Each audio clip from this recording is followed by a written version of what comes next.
मैं श्रीमद् जगद्गुरु शंकराचार्य परंपरा संवाहक उमापीठाधीश्वर स्वामी रामदेवानंद सरस्वती। आजकल जो सोशल मीडिया पर चल रहा है, मुरारी बापू जी ने सनातन धर्म के विरुद्ध, भारतीय संस्कृति के विरुद्ध, आन बान शान मान मर्यादा के विरुद्ध और परब्रह्म परमात्मा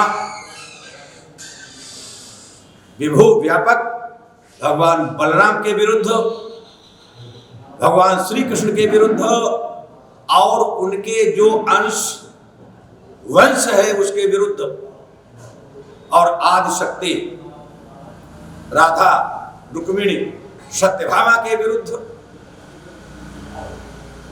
जो अपने मंच से कहा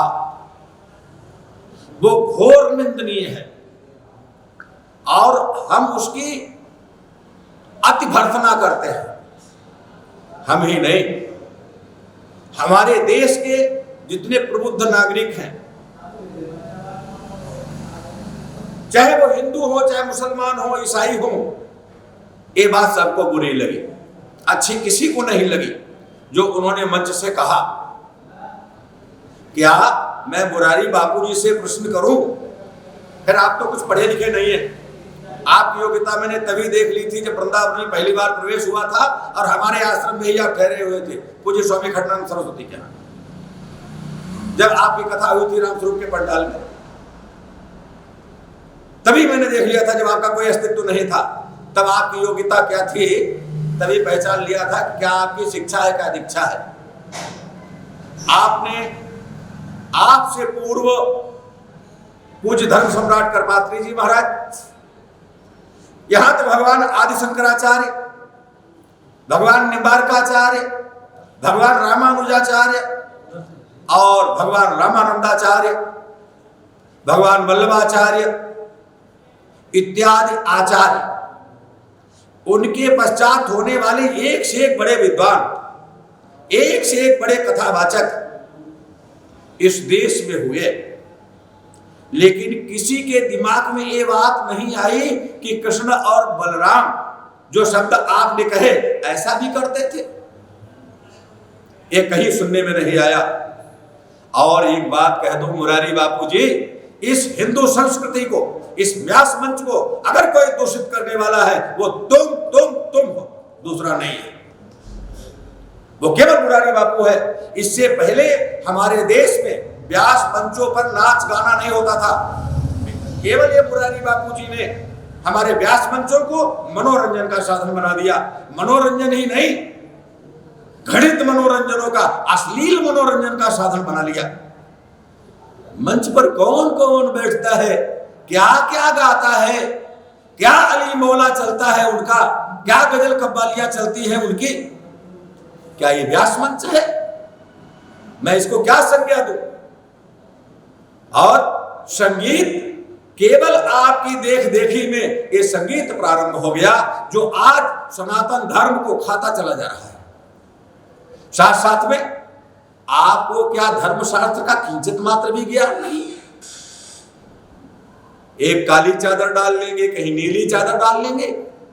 काला नीला वस्त्र कितना अशुभ माना जाता है, वो भी आपको ध्यान नहीं। देखने में आप बहुत भोले लग रहे हैं। कई बार आप शंकराचार्य जी के पास गए, मैं उपस्थित था, मैं भी देखता था कि आप बड़े भोले, मन मलिन तन सुंदर कैसे, विश्रस भरा कटक घट जैसे, वो हालत तुम्हारी है मुरारी बापू जी। और इसका प्रायश्चित और कुछ नहीं। जो आपने अपराध किया है और वो जान के अपराध किया है, जो माफी मांगते हो ये माफी नहीं होती, ये है तुष्यत दुर्जनन न्याय। हमने तो जो कहा वो ठीक कहा, तुमको बुरा लगा है इसलिए माफी मांगता हूं। स्त्रियों जैसे आंसू बहा रहे हो, ये नाटकबाजी है, कोरा ड्रामा है, कोरा मनोरंजन है तुम्हारा। ये माफी नहीं।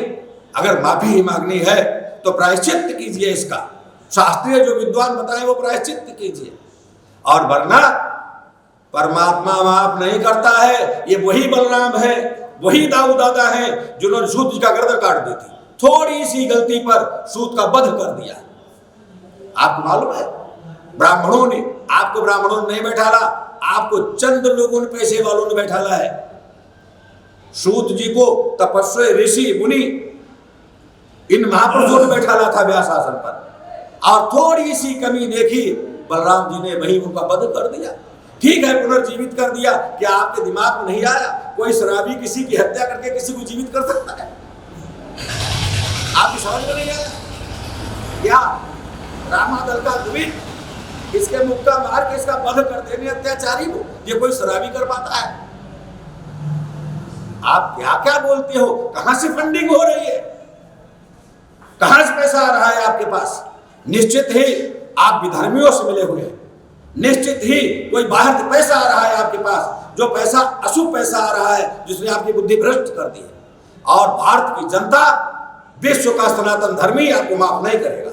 ये मैं पुनः कह देता हूं, अभी भी प्रायश्चित कर लीजिए, नहीं तो नरक में यमराज आपको बख्शने वाला नहीं है। वृंदावन बिहारी लाल की जय।